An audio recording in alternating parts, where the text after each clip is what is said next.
Yeah, so Perfect. today we have OPC for Machine Vision, our OPC 40100, and we have our two experts, one from VDMA, Dr. Supratik Banerjee from VDMA Robotics and Automation, and also we have here today Ricardo Juarez Axuna. I hopefully somehow I pronounce it correct.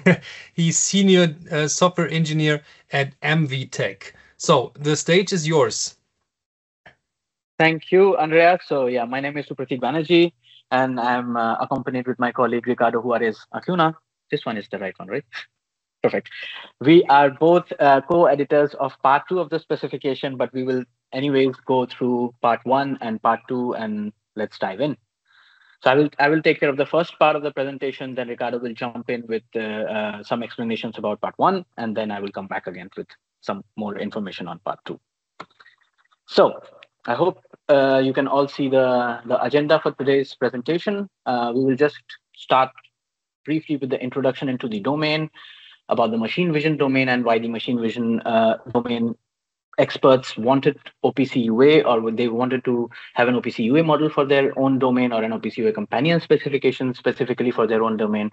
And this group has a specific philosophy about OPC UA and how to use OPC UA for their own domain. So we will go into that as the next step. For the third, these are mostly the topics grouped together, but we will go into much finer details as we see into the presentation. The third topic for today will be part one of the specification. What I mean by that is we'll be trying to cover all the main aspects that we have covered in part one of the specification, why we did that, how we did that, and all those fancy things. Then we go into part two. What is the content of part two? What problems does it solve? What are the use cases behind part two? Then we take a deep dive into the part two information model as well, which we also do for part one. So without further ado, I would just like to start with the introduction into the domain part. So this is a slide that I really like and I always want to solve. And this is not just specific to machine vision, but this is the philosophy behind the OPC UA companion specifications that we are developing at the VDMA. So on the left side, you see the traditional automation pyramid, right? Right on top, on the topmost layer sits the ERP, enterprise resource planning. Then we have the MES, then we have SCADA, then we have PLCs, and then we have the robots or machine vision systems or woodworking machines or machine tools, whatever at the lowest level. And traditionally, when you want you want to get the information from the lowest level, then you have to pass through all the intermediate levels as well.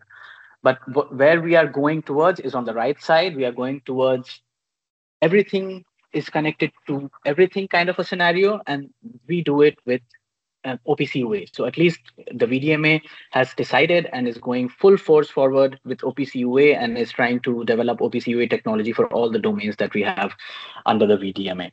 So why OPC UA then, you may ask? So OPC UA is actually the building block for Industry 4.0. It's a well-known, accepted standard by the industry, or basis standard by the industry. It's platform independent. It works for mostly all the domains in the industrial in the like Industry 4.0 domain or Industry 4.0 topic. And not only does it provide the communication aspect, how you communicate information, but what you communicate and how the information is structured. So the information modeling tools within OPC are also very strong. Next question I always ask, or I always get asked, is OPC UA alone enough? So in this particular scenario, let's focus on the left side first. Let's say there are two vendors. Both are using OPC UA and both have machine vision systems for themselves, right? And both systems want to express the focal length, let's say, of a particular camera system or an industrial machine vision system. Maybe there is one sensor, and then there are lenses, and a lot of systems build up a machine vision system. But in this case, we want to see what is the focal length, what is the particular focal length of the in this system.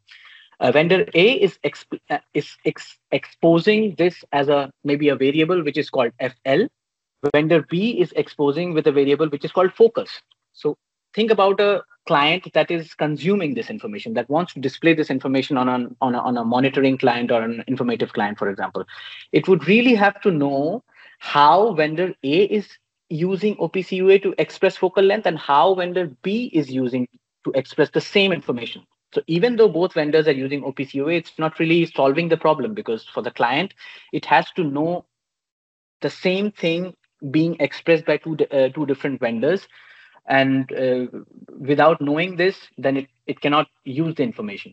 On the right side, though, let's say vendor A and vendor B sit at the table together and say that let's talk about focal length, and let's both of us express focal length for this system with a variable called focal length. So both agree that let's do it the same way, and let's define it with OPC UA, and let's call this OPC UA information model for this entire system or our systems to be OPC UA for machine vision.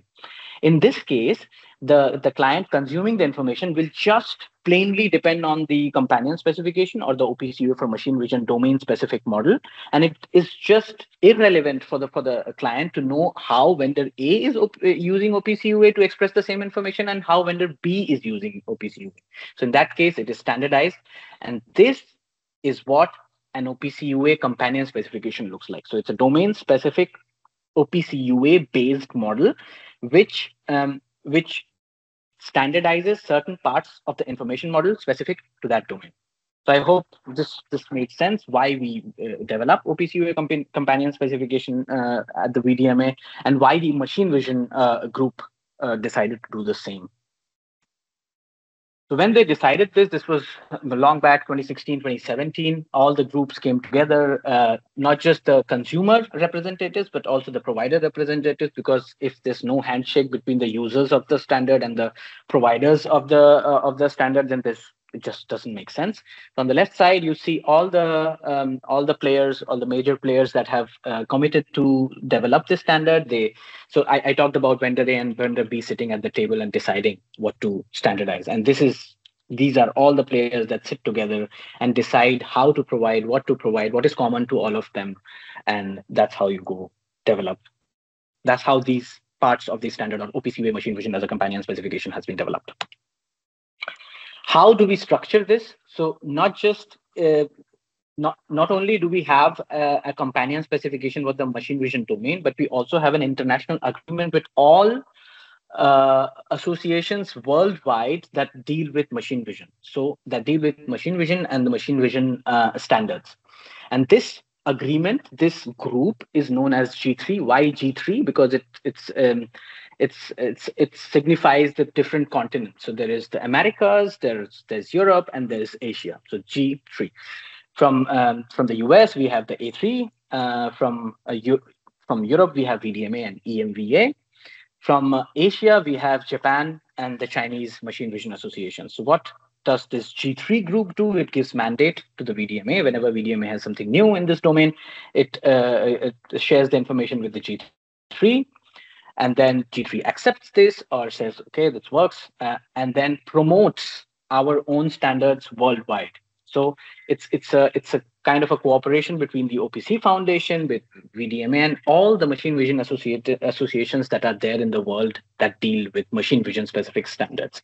They promise to promote and spread the word together. So we do the same with their standards, and they do the same with our standard. That's how it works within the G3 cooperation agreement. Now coming to machine vision. What actually is machine vision as a domain? Simply put, or in a very, very simple way, if I have to put it, I'd say that machine vision makes machines see. So we have eyes, and the machine vision systems have cameras and sophisticated sensors and all of these things that can make the machines see in the end, and then analyze the data and all of those nice use cases that machine vision systems are solving. However, the machine vision system domain is a little bit special. In what way is it special? Because you can imagine, as you see in this picture, a very small machine vision sensor can be termed as an entire machine vision system as well. And on the extreme right, a huge system with a lot of sensors and a lot of lightning controllers and lenses, and you can imagine a, an amalgamation of a lot of different devices, and this one whole amalgamation can also be termed as a machine vision system. So there is no standard definition of a machine vision system in terms of the subcomponents that a system must have. So a very small sensor can also be termed as a machine vision system, and a very complex system with a lot of hundreds of devices can also be termed as a machine vision system. And if you talk about the applications, there are many different applications of machine vision systems. Maybe they are error detecting systems, or maybe they are just monitoring systems. It can be a lot of different kinds of applications that a machine vision system can be used in. Going to the next one, I will then now hand over to Ricardo, because he will also like to say a few words. So now we would like to go into the philosophy, why and how we wanted to use machine vision to solve problems that, or to model the machine vision systems with OPC UA within this domain, and what the experts have discussed. Ricardo, over to you. Thank you, Sal. Hello, my name is Ricardo Juarez. I am a senior software engineer at MBTech, and I am here to talk to you today about OPC UA Part 1. What was the idea behind it, and what are the concepts that is used? First of all, I want to make it very clear that when we went on the path to creating an OPC UA from Machine Vision information model, we found it very important that we create, first of all, a conceptual model. That means that we needed to find common definitions and understanding what a vision system is. And additionally, one of the additional goals is that vision systems that were already deployed and already exist on the market do not need to be completely re-implemented in order to apply the OPC UA Machine Vision Companion specification.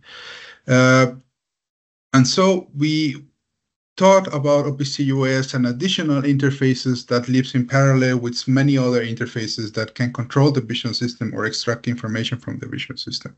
So you may have a vision system that speaks Profinet, and additionally OPC UA or some other industrial communication or communication interfaces. And we also wanted to put in very importantly that regardless of the size of the vision system or the additional functionality that the vendor provides, that all of these could be provided also within the context of the OPC UA Machine Vision Companion specification.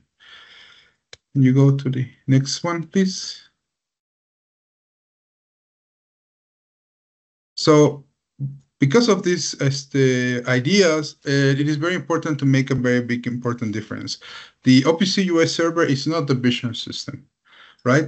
An OPC vision system might be controlled by different interfaces. So it might be controlled by operator via a front end. It might be controlled by a PLC using Profinet or EtherCAT. Or there might also be other OPC UA objects inside the OPC UA server that are also required to be called and coordinated instead of data calls. So the OPC UA server is then just an entry point. It provides a view of the system. It is not the system. All clients need to see, but all clients, or obviously all of the interfaces, need to be able to see the behavior of the system in different views, depending on what they need. Next slide, please.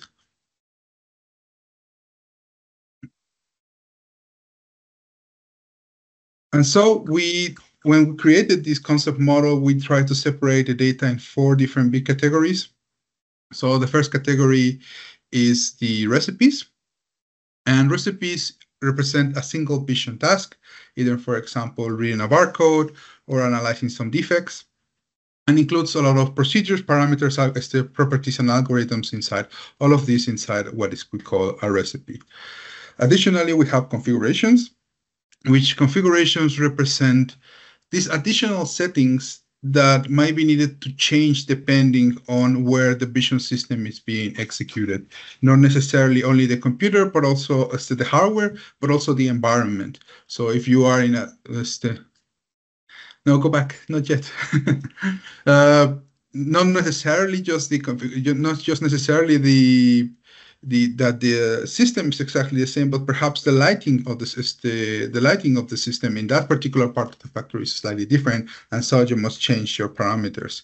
You might need to change the exposure time in some cases, or you might also perhaps need to change the background is not the same, and so the vision system needs to be slightly modified.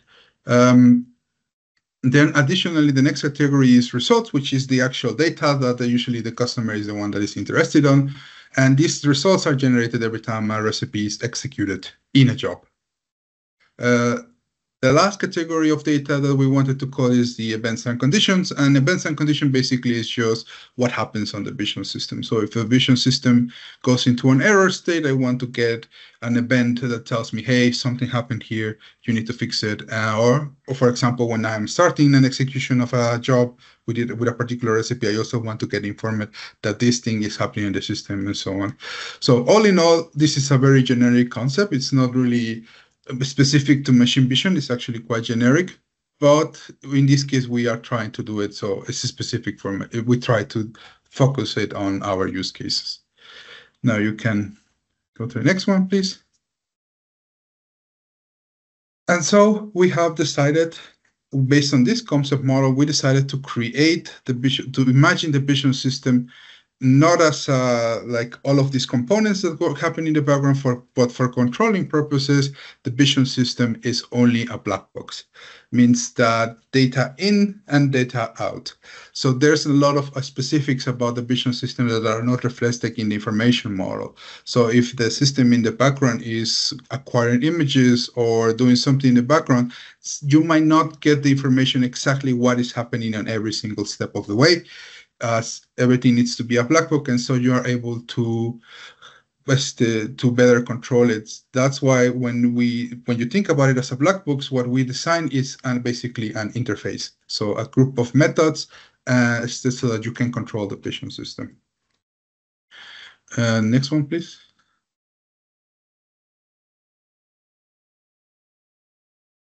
So let's talk about a little bit more about recipes and configurations.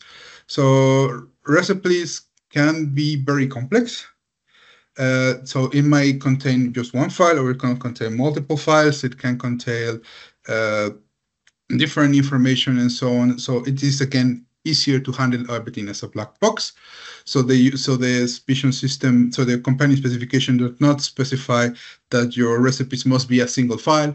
It basically just says, well, this is a recipe and it must have this behavior, but it doesn't mean that you will have only one particular file or executable or something like that. This also allows you to protect your intellectual property, so you don't really are throwing away the secrets that, for example, that you might be using X interface for this recipe and X interface for this recipe, or you're executing this particular number of steps in order to get to that side. You just say like, well, I have a recipe, has this information. You are able to identify it this way, and it's related to maybe these other products or so, but that's as far as the information about the recipe really goes. So like if you have all of the secrets and you don't want to share them, this is possible.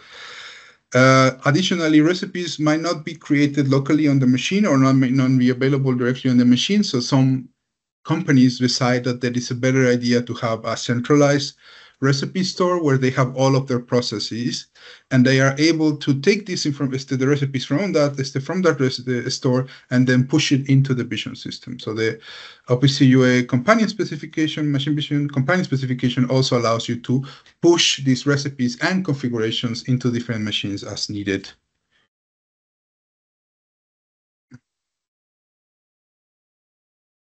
So next up, a little bit more information about results. Results, again, can be very simple or very complex. So a simple result could be just a Boolean and okay, not okay result. A complex result might include a string and two floats. And another more complex result might include additional data, like, for example, an image. Yes. So the results are also kind of in a black box, but they are different. They are provided in different ways depending on the type of data. So no matter the type of data that you want to provide in your results, you're able to do it using OPC UA Machine Vision companion specification. Results also are obviously very important because they can be used specifically in two different areas. The first area is just to control the process. So, okay, not okay, I might tell the PLC, you need to push this particular element out of the production, or you might just want to take this information, put it into a database, and then use it later for quality or analytics. And so it is, depending on whatever you want to do with this information, it's available to you.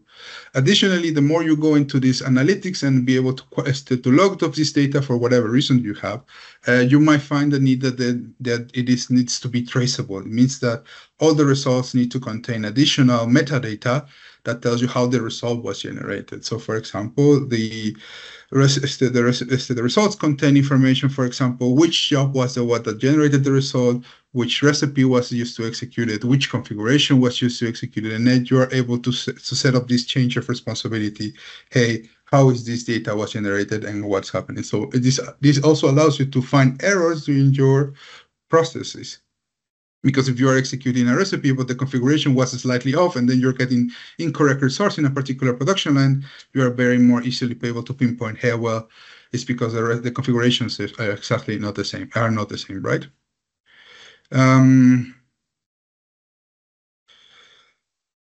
So yeah, that's basically the information about the results. Additionally, the results might have the same structure all the time. So you might have multiple recipes that only provide a Boolean, or you might have recipes that also execute different types of data depending on the recipe that is executing. So one recipe might execute and give you 2 Booleans, and the other one might give you 2 floats. That's also a possibility that you can provide. Lastly, there's the data management. So these recipes and configurations, as I mentioned, they are always treated as a black box, and they can be transferred as to the vision system or in and out of the vision system. Typically in the other space, you don't only have the metadata, so that tells you like, okay, this is a recipe and has this particular description, has this particular ID, etc.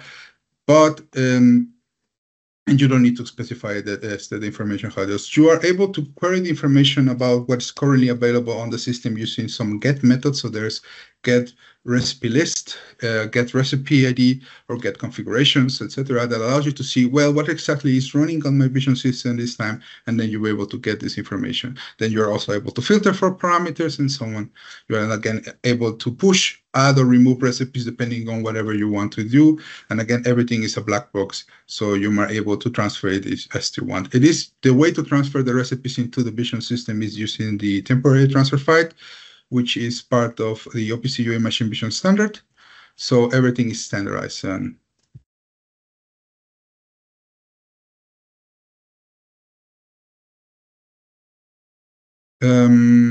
Yes, so there's different types. So now we go into the big meat of the companion specification, which is the state machines.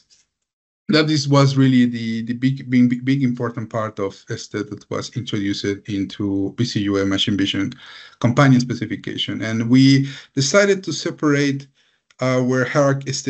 We decided to control the system via 2 state machines. The first is the mandatory one, which is the one that contains only 4 states, which is one is the pre-operational, the error, operational, and halted. This state machine is mandatory. All system must be provided. However, operational can mean many different things for many different vendors. For example, they might have additional states that they might want to provide. And so in the operational state, you are able to create sub-state machines that better explain what your system process is doing in that particular moment. We, in the company specification, decided that we wanted to provide only one option. So in this case, is the automatic mode that contains 4 additional states, which is initialized ready, single execution, or continuous execution. But if you, for example, have a use case where you say like, well, initialized ready, single execution might not be what I want, or you might want to provide an additional mode of operation where in which this is not, you want to reflect some other type of information, then you might, then in that case, you can take this, you can then add additional sub-state machines that be beside operation because, well, unfortunately, error is an error. There's no, another thing, and halted is halted, and preparation operation. But operational can have these sub-state machines that you can use. There's an additional topic there that is the step model, which I will not be going much into detail, but you can additionally, in a very generic way, provide additional information about the different steps that go inside every state machine, but it's optional. So it is not something that you need to provide. It is something that is just, if you have the necessity to provide additional information, then we also provide you some options so that you can use this functionality. Can you go into the next method? Yeah, well, this is what I was explaining about. So the first one is the vision state machine, the one that is, and it provides only the four initial states, and you are able to then via method select the different modes of operation. In this case, the only one that we provide is the select mode automatic, but you can provide additional ones. Next slide. And again, the automatic mode specifies the behavior for one particular one. Most of the time, you don't need to create a new mode of operation, but if you decide, you can have it. Each transition between the different states is marked correctly about what can happen. But additionally, if your system does not require a lot of user interaction, you might make these transitions in an automatic way. So you might have a vision system, for example, that goes automatically starts, and then it goes into operational, and then directly from operational, it goes into initialized ready, and then single execution, all in one single go, because this system perhaps is only reading barcodes and does not need to be prepared, does not need to change recipes and so on. So it is possible to just do automatic transitions depending on one. And whenever an error happens or something like that, you also have automatic transitions into the error state or the halted state, depending on what's happening. And yeah, that is, I think, all from my side.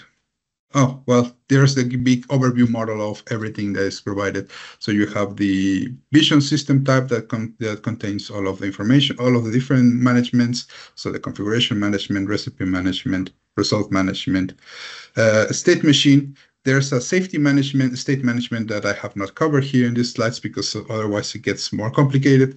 But basically, you have the vision system object, and for each vision system, you create one object, and each of them will be handled individually. So you are able to have, for example, when you have a very complex system that has multiple vision systems connected to its supportable production lines, you might have a vision system object for each of the production lines that you might have, or each of the tasks that you have that you need. So, and that will be the way to handle that use case. Perfect. Thank you, Ricardo. No problem. I will take over from here again. So just a little bit of story time, because what Ricardo just explained to all of you is the part one of the specification. And as you could see from his explanation, part one of the specification is really talking about the functioning of the system, how a machine vision system works, what is a machine vision system solving, how a machine vision system is solving what it's trying to solve, and how it is providing its results, and so on. Oh, yeah. But why was it like this? So the machine vision, when the experts sat together to define the standard, as all other domains, the first step when they want to create a companion specification is always to be able to model a domain, a system in their own domain, and to show what are the components or the subcomponents that build or bring together a system. However, in the machine vision system, if you remember from a few slides earlier or from the start, as I was talking about, a machine vision system is a specific is a little bit special in this sense that it's extremely flexible. So a very small sensor can be a vision system in itself, and a very complex system with a lot of subcomponents can be a vision system itself.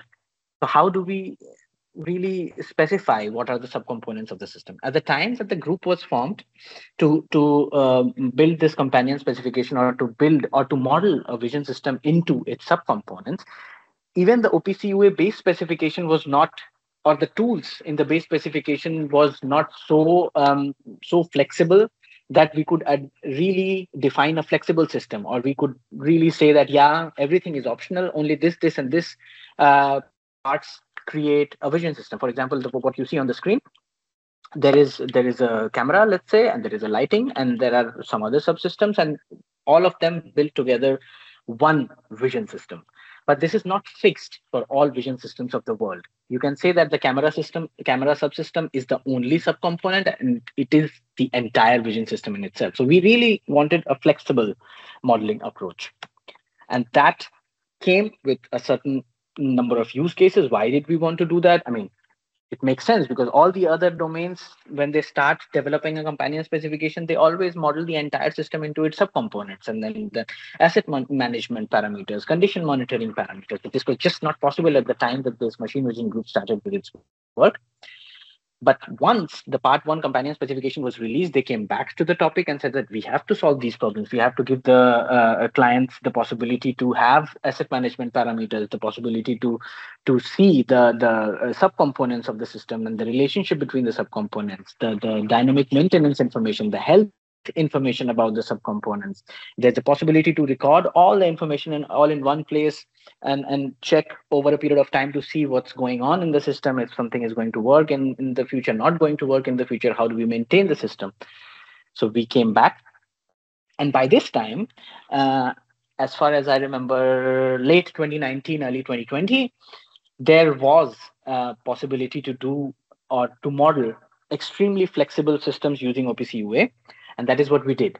So we used OPC UA to define a super flexible model for a machine vision system, to say that anything or a lot of different kind of components, or any kind of components that we envision to be a part of a vision system, we have put in the part two companion specification. So this less, don't get too confused from the technicalities.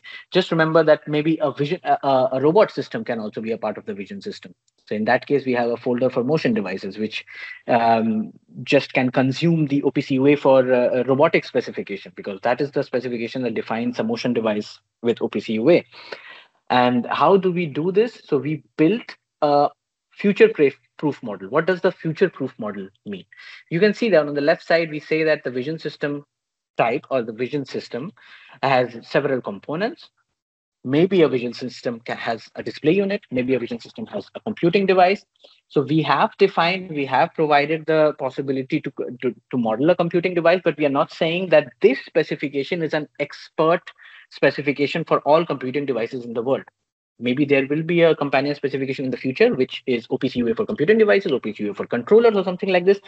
In the event of such a scenario, when such a companion specification any time in the future will come, we have already built our information model in a way that we can consume a companion specification that shall be created in the future. So the entire information model has been reimagined, or has been modeled in a way that it will always remain future-proof. So, for example, you see the power supply. There is a folder for power supply. The dotted line means that it's optional. Our vision system might have its own power supply, not have its own power supply, but if it has, then you will find it in a specific standardized place in the information model. But what if in the future there is a companion specification for power supplies? Will it stop working? No. Our information model for part two of the companion specification is already flexible enough that it can consume a future companion specification, even for power supplies, even for lenses, or for anything for that matter. Now you would ask me, if you have two different information models, how do you link those two information models for part one and part two? Part one was just introduced by Ricardo a few minutes ago, with configuration management, recipe management, state machines, all that fancy things that he talked about. And part two is the slight glimpse that I showed you on the previous slide. How do these two link together? So the vision system type from part one is actually representing the same vision system that a vision system asset type, or an instance of vision system asset type in part two represents. So there is an OPC UA reference between these two instances, which will tell you that these two different models actually represent the same physical model in the real world.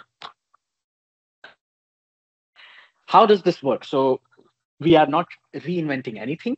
If you have heard, or if you have been part of the webinar for OPC for machinery, you might know that OPC for machinery, the basic building block of OPC for machinery, the first one that was released was identification type, machine identification type, component identification type. So we build on top of that. We take the identification types from the machinery specification. We inherit them from the machinery specification, and we add maybe some things that we think are necessary or might be useful for a vision system to have. So we have the identification type that you see here. Then we have something called the maintenance info type in part 2, which adds a few parameters for the entire system, as well as for the components of the system. So for each component, you will find a folder called maintenance, and in this maintenance folder, you will find all sorts of parameters that that particular component or even the entire system shall contain. Here you see a few examples of the parameters that I'm talking about, which belong to the class maintenance, or which have to deal with maintenance of a particular device or the entire system itself.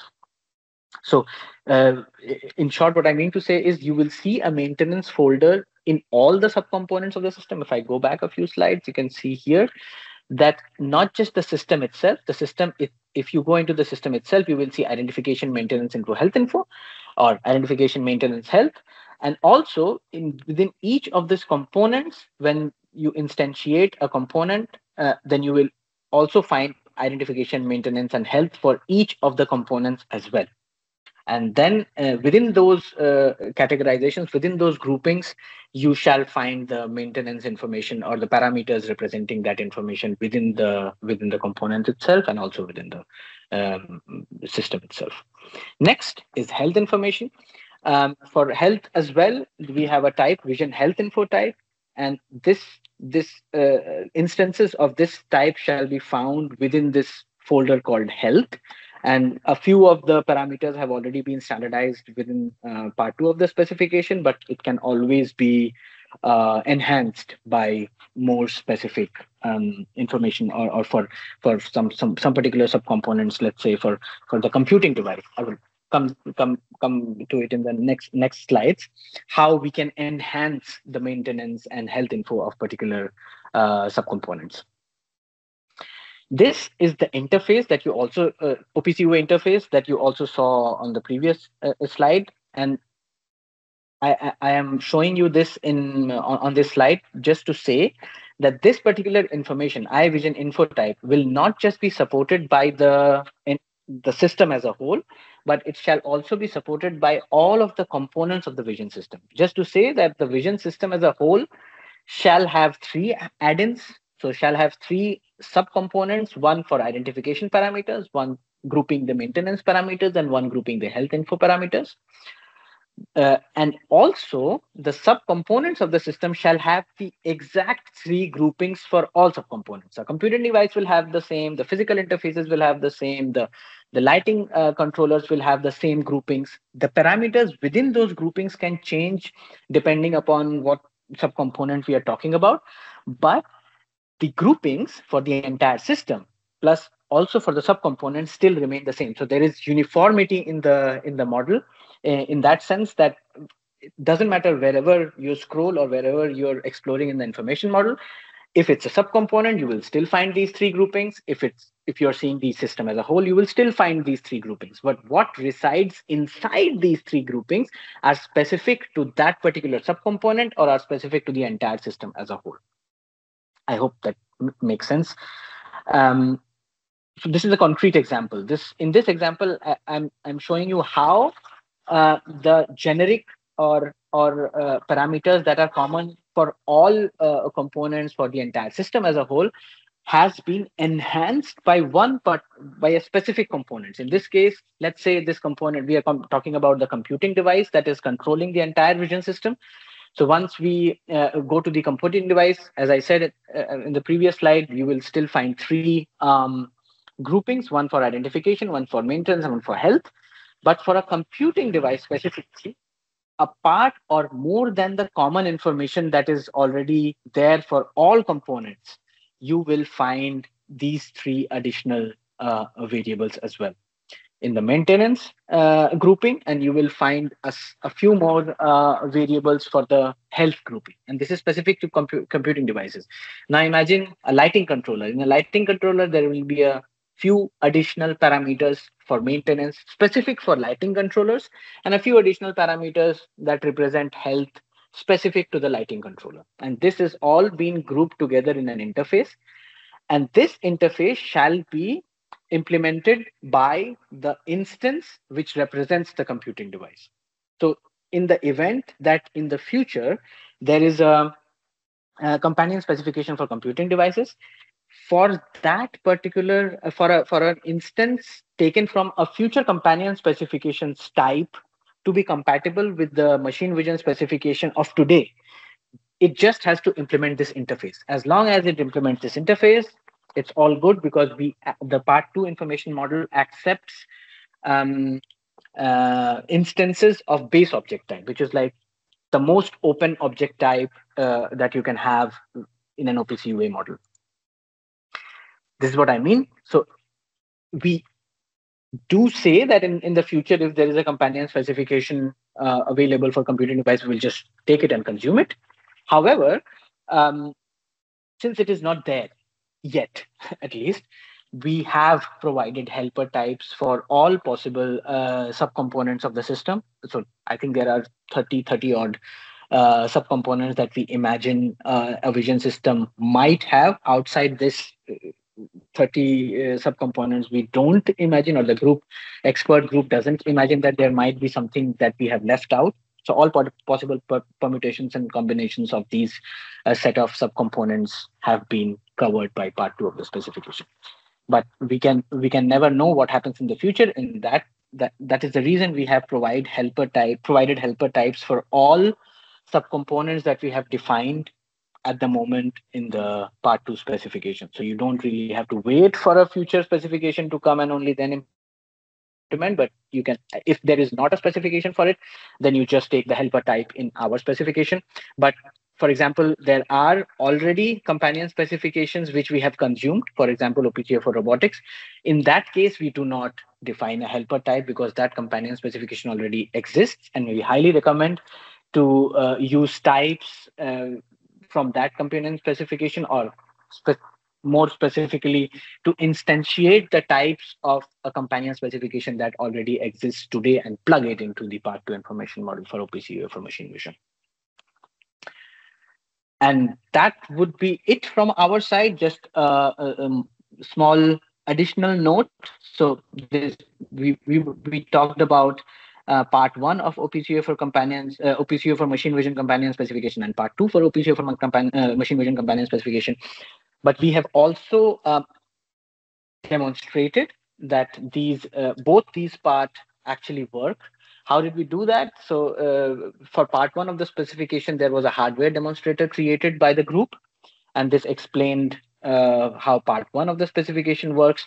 And for part 2 of the specification, in last year at the Automatica, we have used Umati, which is also a VDMA brand for all OPC UA domain specifications developed by or in or within the VDMA. And we took this Umati infrastructure and we demonstrated part 2 of the companion specification at the Automatica, where there were different vision systems at their own booths, and they were all connected together by the Umati infrastructure, all implementing part 2 of the